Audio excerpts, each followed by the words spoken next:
Hello, this is Russell Moore, and this is the audio version of the More to the Point newsletter, which you can get for free in your inbox every Wednesday by clicking the link in the show notes. Today, I want to talk about the issue of why we want to see the Epstein files. I remember sometime last winter, it was before Christmas, I was looking through some images of Christmas ornaments on social media. And one of them was a figure of Jeffrey Epstein smiling, attached to a tree by a noose around his neck. And the caption read, "This ornament didn't hang itself." I was stunned and grossed out by that. And I realized that this was a particular kind of signaling from the kind of person who wanted to put that on his or her tree.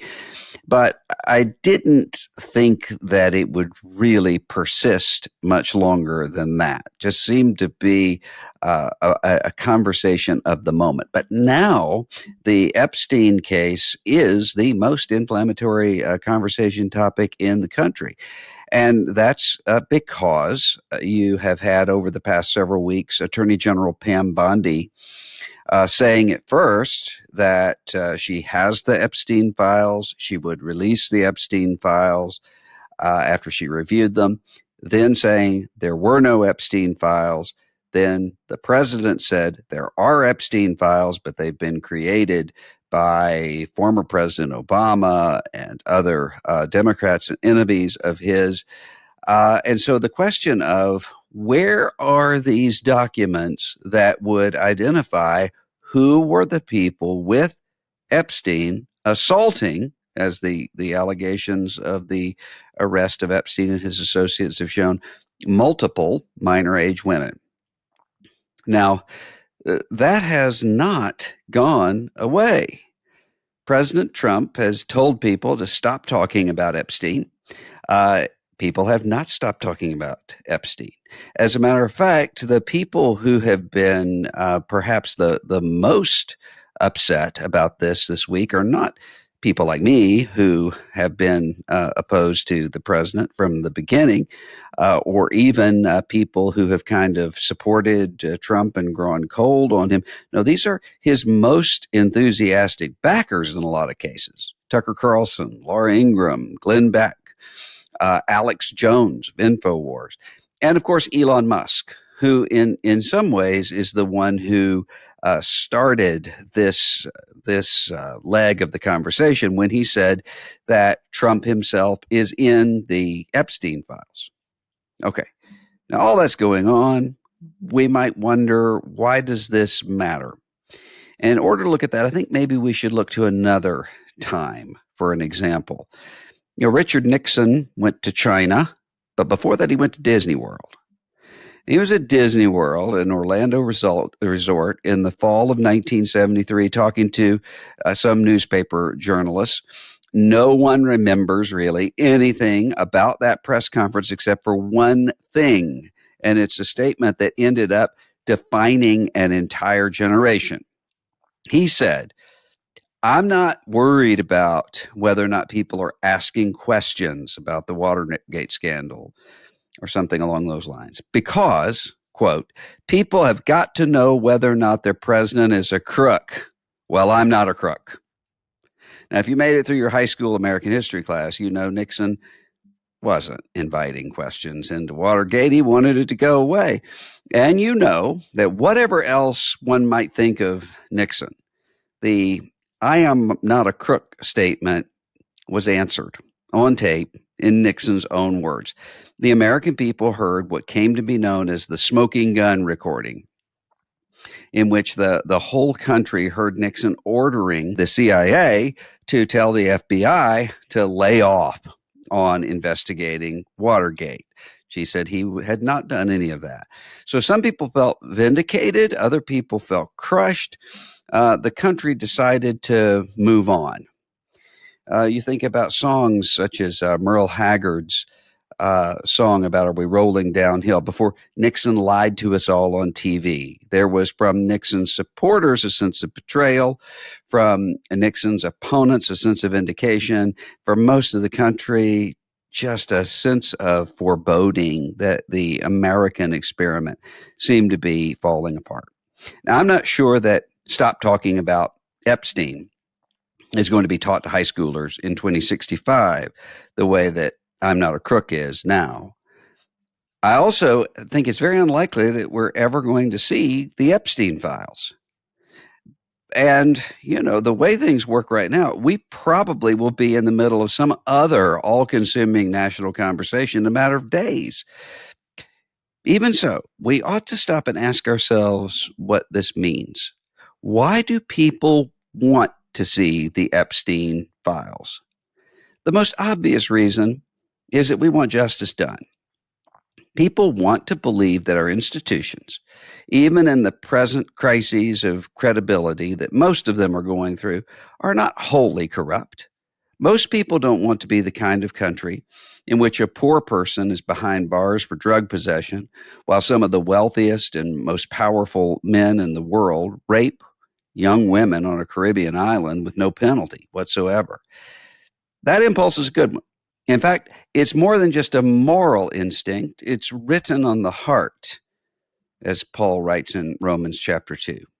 Leviticus chapter 19, God says through Moses, "You shall not be partial to the poor or defer to the great, but in righteousness shall you judge your neighbor." And that is repeated in all kinds of ways through both the Old and New Testaments. I think that behind that kind of moral foundation, though, there might be something more specific to this moment in American history. The Epstein files might be a parable, a stand in for a definitive settling of what has ripped America apart, a way to see in real time and without the possibility of disputing the facts who are the good guys and who are the bad guys.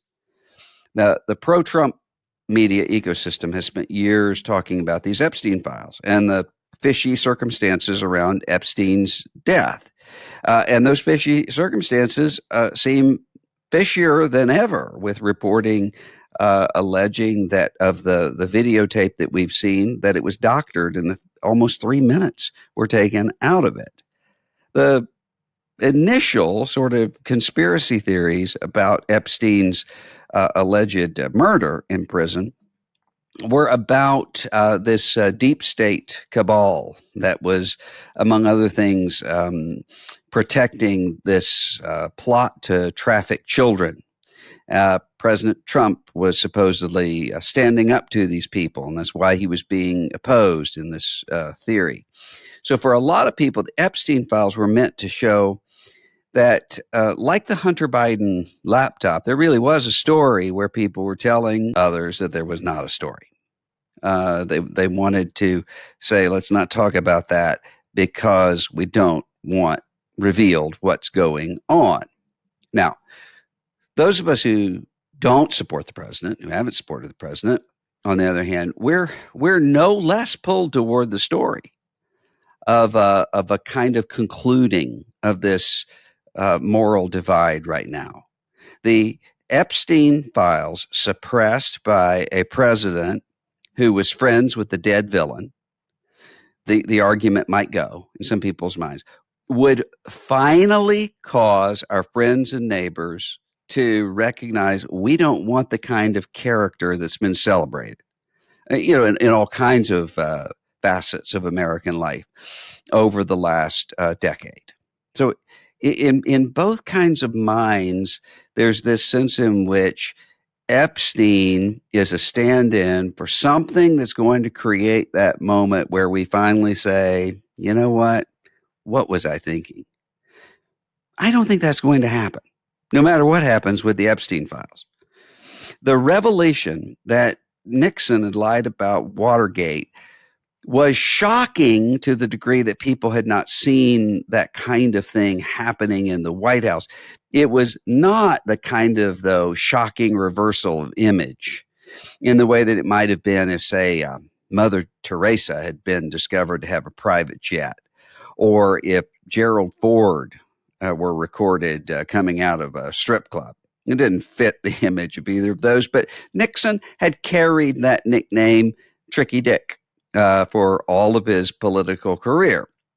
People who did not support him were not surprised that he had what they believed to be a more paranoid side.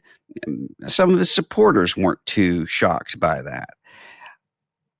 But there still was this sense of common outrage that he would do this and would say that he had not done that.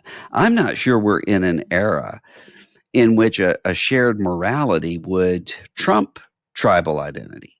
After all, I mean, we all heard the Access Hollywood recordings. We all watched January 6th. We all have heard everything that we have heard and seen everything that we have seen. And none of those things ultimately mattered, if by matter we mean that they resolved the political divide one way or the other. But they will matter in history. Those who come after us, I am certain, will be horrified that our generation looked away from these matters of character. That's one option. Or they will approve those things as good. What they won't do is what our moment is doing right now, which is saying, let's not talk about those things and just move on. With the Epstein files, part of what we want is at long last unity, agreement, that there's something that we as Americans, as a matter of moral principle, can agree is wrong. We also want justice, the right prosecution of those who have ruined lives. I'm not sure we're going to get either, but it's possible we will. Behind all of that, though, I think we want something even bigger. We cry out for wrongs to be righted and evil to be avenged in a more ultimate sense than any Department of Justice can grant. Regardless of what happens here, we'll have to wait even longer. We should pursue justice as far as we can by recognizing that even when it's not done, that doesn't mean anybody's going to get away with anything. Jesus said, "So have no fear of them, for nothing is covered that will not be revealed, or hidden that will not be known." Matthew 10:26. Whoever the victims are, they will ultimately be heard. Whoever those who harmed them are, they will ultimately be found out. The Epstein files may never be opened on earth, but don't be deceived. They're already open in heaven, and God is just.